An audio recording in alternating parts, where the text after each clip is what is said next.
2001లో Telugu Desam party నుంచి బయటకు వచ్చినటువంటి కేసీఆర్ టీఆర్ఎస్ పార్టీ పెట్టాడు. తెలంగాణ రాష్ట్ర సమితి. అది జనాలకి ఎక్కేసింది. ఎందుకంటే తెలంగాణ ఉంది, రాష్ట్ర సమితి.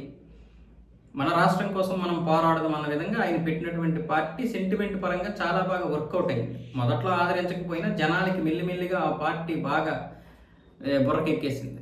దానివల్లే వాళ్ళకి 2014లో తెలంగాణ రాష్ట్రము వచ్చింది, పార్టీ అధికారంలోకి వచ్చింది. ఆ తర్వాత కేసీఆర్ అంటే టీఆర్ఎస్ అంటే కేసీఆర్ అన్న విధంగా ఉన్నటువంటి ఆ పార్టీని పేరు మార్చేసి మొత్తం గబ్బు లేపారు. ఆ సెంటిమెంట్ పోయింది. బీఆర్ఎస్, భారతీయ రాష్ట్ర సమితి లేదా భారత రాష్ట్ర సమితి పోయింది. వీళ్ళు దేశంలో ఏదో రాజకీయాలు నడిపేద్దాం అనుకున్నాడు. మహారాష్ట్రకు కూడా అప్పుడు 600 కార్లతో వెళ్ళడం అదంతా పెద్ద రాద్ధాంతమైంది. మరి 2 సార్లు వరుసగా అధికారం వచ్చేసరికి అహంకారం కళ్ళకెక్కాయో నెత్తికెక్కాయో తెలియదు, కానీ మొత్తానికి అహంకారం వల్ల మరి లేకపోతే ఇంకేదైనా బీజేపీకి గట్టి పోటీ ఇచ్చేటటువంటి, కాంగ్రెస్ ఎలాగో చతికిలు పడిపోతుంది, మనమే గట్టి పోటీ ఇద్దామని అనుకున్నాడు, మరి ఏమో తెలియదు. కానీ మొత్తానికైతే బీఆర్ఎస్ పార్టీ పెట్టిన తర్వాత పార్టీ ఓడిపోవడం, ఇప్పుడు 2.5 సంవత్సరాలుగా ఏం చేయాలో అర్థం కాని పరిస్థితి, ప్రజల్లో వస్తున్నటువంటి మార్పులు, నాయకులకు కూడా బీఆర్ఎస్ పార్టీ నచ్చకపోవడం, మళ్ళీ టీఆర్ఎస్ పార్టీ పెట్టుకుందామనే ప్రతిపాదనలు వచ్చినటువంటి ఈ నేపథ్యంలో కేసీఆర్ కూతురు కవిత ఆ పేరు వచ్చే విధంగా, టీఆర్ఎస్ పేరు వచ్చే విధంగా తెలంగాణ రాష్ట్ర సేన అని పేరు పెట్టింది. మొత్తం 5 పేర్లు ఇచ్చింది. తెలంగాణ రాష్ట్ర సేన, తెలంగాణ రక్షణ సేన, అలాగే మొత్తం టీఆర్ఎస్ వచ్చే విధంగా 5 పేర్లు ఇస్తే అందులో తెలంగాణ రక్షణ సేన ఈసీ కన్ఫర్మ్ చేసింది.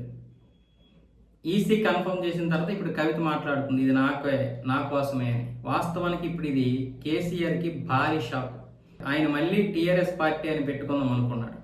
కేటీఆర్ దీనికోసం ప్రయత్నాలు చేస్తున్నాడు. ఎందుకంటే వాళ్ళకు ఉంది ఆ పార్టీ, అది ఈసీలో ఉంది, నమోదయ్యి ఉంది. కాబట్టి ఆ పార్టీ పేరుని మళ్ళీ పెడదాం అనుకుంటే ఇప్పుడేమొచ్చేసి కవిత పెట్టింది. మళ్ళీ వీళ్ళు పెట్టుకోవచ్చు, తెలంగాణ రాష్ట్ర సమితి అని పెట్టుకోవచ్చు. కాకపోతే ఇప్పుడు టీఆర్ఎస్ కవిత, టీఆర్ఎస్ కేసీఆర్ అని రావాలి. మనం మహారాష్ట్రలో చూసుకున్నట్లయితే ఎన్సీపీ శరద్ పవార్, ఎన్సీపీ అజిత్ పవార్, శివసేన యూటీపీ, శివసేన సిండే, ఆ విధంగా ఉంటుంది ఇప్పుడు ఇక్కడ పరిస్థితి. అప్పుడు ప్రజల్లో పెద్దగా ఎఫెక్ట్ చూపించదు. 2 పార్టీలు ఉంటాయి కాబట్టి ఆ పార్టీ వైపు ఉంటారు, ఈ పార్టీ వైపు ఉంటారు. అధికారం చేపట్టడానికి ఇది అవకాశం ఉండదు. అప్పుడు కాంగ్రెస్కి బలం చేకూరుతుంది, లేదా బీజేపీ అధికారంలోకి వచ్చే అవకాశాలు ఉంటాయి. ఏదేమైనా సరే గట్టి దెబ్బ ఇది. కేసీఆర్కి కవిత ఊహించినటువంటి దెబ్బ కొట్టింది. తండ్రికే కూతురు కొట్టిన దెబ్బ ఇది. వాళ్ళ రాజకీయాలు ఎలా ఉన్నాయో, లోపల ఏం జరుగుతుందో మనకు తెలియకపోవచ్చు. కానీ ఇవన్నీ స్వార్థ రాజకీయాలు వాస్తవంగా చెప్పాలంటే. మరి తెలంగాణ ప్రజలు ఏ విధంగా కవితని ఆదరిస్తారో చూడాలి.